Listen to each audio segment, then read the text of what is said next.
Yeah, we're not going to do the gasket today.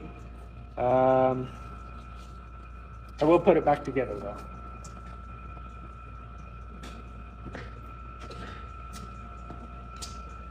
But like I said, if you're cleaning these guys, you might as well clean the burn chamber too. We'll clean it.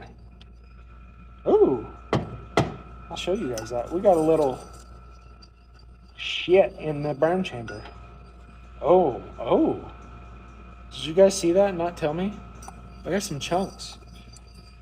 I don't know what that is. I'm gonna be excited to show you guys. Hold on, go look in here. Oh, we got a little clog.